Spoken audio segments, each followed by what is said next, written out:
বন্ধুরা কেমন আছেন? আপনাদের সবাইকে সাদর আমন্ত্রণ জানাচ্ছি চ্যানেল 16 এর আজকের পর্বে।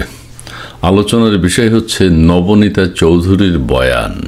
আপনারা জানেন তিনি 71 টেলিভিশনের উপস্থাপিকা ছিলেন, টক শো করতেন, এবং এখন যে বিষয়টি নিয়ে তার কথা হচ্ছে সেটি হচ্ছে তিনি যেটি বলেছেন গত 3-4টি পর্বে। একটা হচ্ছে শেখ হাসিনার কি হবে, আরেকটি হচ্ছে ভারতের ইউটার্ন, আরেকটি হচ্ছে ডক্টর ইউনূসের ছক্কা, আরেকটি হচ্ছে নিউ ইয়র্ক টাইমসের যে প্রতিবেদনটি হয়েছে সেটি নিয়ে।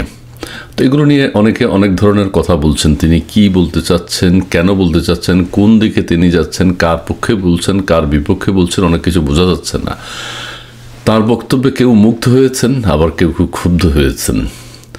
কেউ কেউ বলছেন আবার ডক্টর ইউনূসের ছক্কা নয়, নবনীতা চৌধুরী ছক্কা মারতে যাচ্ছেন। আবার কেউ কেউ বলছেন ভারতের ইউটার্ন নয়, নবনীতা চৌধুরী ইউটার্ন নিচ্ছেন, এবং সেটা পরিষ্কার হচ্ছে। কিন্তু আবার কেউ কেউ বলছেন যে তিনি কি চাচ্ছেন সেটি যেন পরিষ্কার হয়। যেমন নিউ ইয়র্ক টাইমসের যে প্রতিবেদনটির উপরে তিনি আলোচনা করেছেন, অনেকেই বুঝতে পারেননি শেষ পর্যন্ত দেখা যায় তিনি কি বলতে চাচ্ছেন, কেন বলতে চাচ্ছেন, বোঝা যাচ্ছে না। আবার শেখ হাসিনার কি হবে, শেখ হাসিনা কি আসবে, ভারতকে ফেরত দেবে, ক্লিয়ার না। উনি কোন বিষয় বলতে চাচ্ছেন, মনে হয় যেন হ্যাঁ শেখ হাসিনার পক্ষে বলছেন, আবার মনে হয় যেন না তাকে আইনের আওতায় আনা উচিত, সেটার পক্ষে বলছেন, বোঝা যাচ্ছে না। আবার তিনি নরেন্দ্র মোদী এবং ডক্টর ইউনূসের বৈঠক নিয়ে যে কথাগুলো বলেছেন, এইটাও অনেকে বলছেন তিনি সার্কাজম করেছেন, হাসতে হাসতে এগুলো রহস্যজনকভাবে মজা করে বলেছেন তিনি। কিন্তু আবার কেউ বলছেন সার্কাজম যদি তিনি করেও থাকেন, সার্কাজম হয় নাই। তিনি যে কথাগুলো বলেছেন, আমি যদি সার্কাজম বা সিরিয়াস কোনো কথা হিসাবে নাও ধরি, তিনি যে কথাগুলো বলেছেন বাংলাদেশের পক্ষ নিয়ে এবং বাংলাদেশের পক্ষে, সেগুলো যদি আসলেই হয়, আমরা তো প্রাউড ফিল করি এবং আমরা গর্বিত। আমাদের প্রফেসর ডক্টর মোহাম্মদ ইউনূস যে ক্যারিশম্যাটিক ভূমিকা রাখছেন বাংলাদেশের রাজনীতিতে, আন্তর্জাতিক পর্যায়ে চায়না সফর করেছেন, বিমস্টেকে গিয়েছেন, এর আগে অন্যান্য অনেক দেশে গেছেন। আমরা তার উল্লেখযোগ্য সাফল্য দেখতে চাই এবং এটা বাংলাদেশের জন্য গর্বের বিষয়। নবনীতা চৌধুরী যেটি আমাদেরকে বলেছেন শেষ পর্যন্ত, তার বিশ্লেষণ, যে পর্বটি ডক্টর ইউনূসের ছক্কা, এটি যদি সত্যি হয় আমাদের জন্য ভালো। আবার তিনি যে কথাটি বলেছেন যে ভারত ভয় পেয়ে গেছে, অথবা ভারত আতঙ্কিত বাংলাদেশ নিয়ে, চায়নার সাথে বাংলাদেশের সম্পর্ক ভারত চিন্তা করছে, ভাবনায় পড়ে গেছে। ভারত যদিও প্রফেসর ইউনূসের সাথে এতদিন বসতে চায়নি, এখন বাধ্য হয়েছে বসার জন্য। এটাও কতটুকু সত্য সেটিও বিশ্লেষণে বেরিয়ে আসবে বা আগামী দিনগুলোতে আমরা জানতে পারবো। যদি তাই হয়ে থাকে যে ভারত বাধ্য হয়ে আমাদের প্রফেসর ডক্টর মোহাম্মদ ইউনূস সাহেবকে সময় দিয়েছেন, আমাদের জন্য ভালো। আমরা ভারতের চিকেন নেক এবং সেভেন সিস্টার নিয়ে যেটা ভাবছি আমাদের মানচিত্র বড় করা, সেটা যদি হয়, আমরা তো বাংলাদেশের মানুষ হিসাবে গর্বিত। নবনীতা চৌধুরীর কাছে এখন একটা অনুরোধ যে তিনি তার আরেকটি বক্তব্যে নিশ্চয়ই তিনি কি সার্কাজম করছেন নাকি সিরিয়াসলি বলছেন, তিনি নিউ ইয়র্ক টাইমসের প্রতিবেদন নিয়ে আসলে কি বলতে চান, অল্প কথার মধ্যে ব্যক্ত করবেন। তিনি শেখ হাসিনা ফিরবে কিনা, এই বিষয়ে কি বলতে চান, পরিষ্কার তার যে রিয়েলাইজেশন সেটা তিনি নিশ্চয়ই ব্যক্ত করবেন। অর্থাৎ তার ইদানিংকার কয়েকটা কথা, কয়েকটা এপিসোড মানুষ বিভ্রান্ত হচ্ছে, ক্লিয়ার হচ্ছে না তার চরিত্রের বৈশিষ্ট্য কি, তিনি কি চাচ্ছেন। আরেকটি বিষয় হচ্ছে তিনি 71 টেলিভিশনে অনুষ্ঠান করতেন, উপস্থাপক ছিলেন, এবং আওয়ামী লীগকে পৌঁছানোর জন্য এই নবনীতা চৌধুরীও অনেক দায়ী। তিনিও নানানভাবে মানুষকে উত্ত্যক্ত করেছেন, বিরোধী দলকে কথা বলতে দেননি, বিএনপিকে কথা বলতে দেননি, অনেককে সুযোগ না দিয়ে তার তৎপরতা তিনি চালিয়েছেন।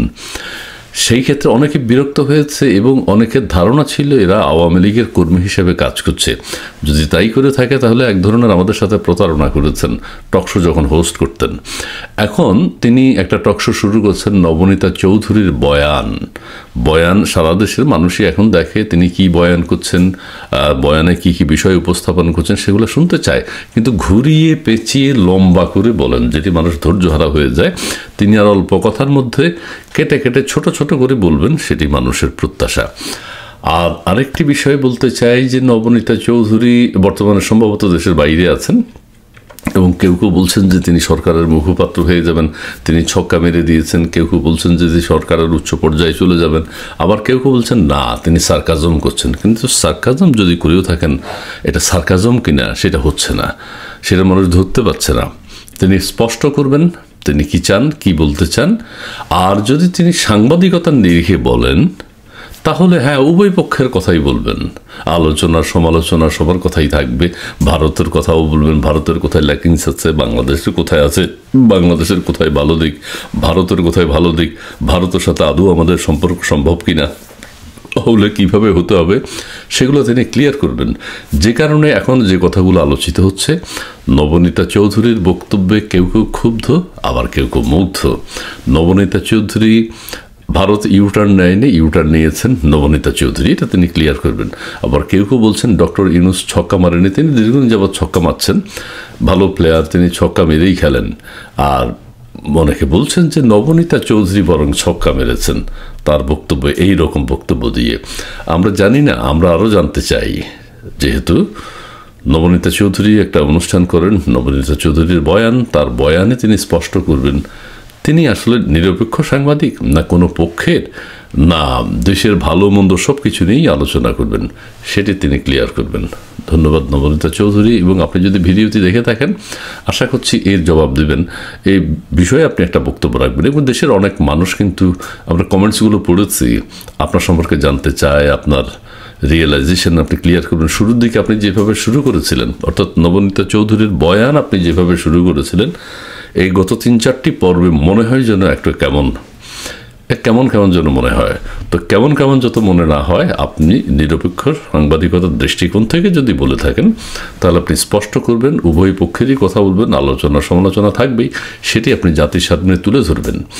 আর যদি অন্য কিছু, শুরুটা আপনি যেভাবে করেছেন সেভাবে যদি করতে চান, সেইভাবে থাকবেন। আর যদি সার্কাজম করতে চান, সেটি আরও স্পষ্ট হতে হবে, সার্কাজম হচ্ছে না। জি প্লিজ, ধন্যবাদ।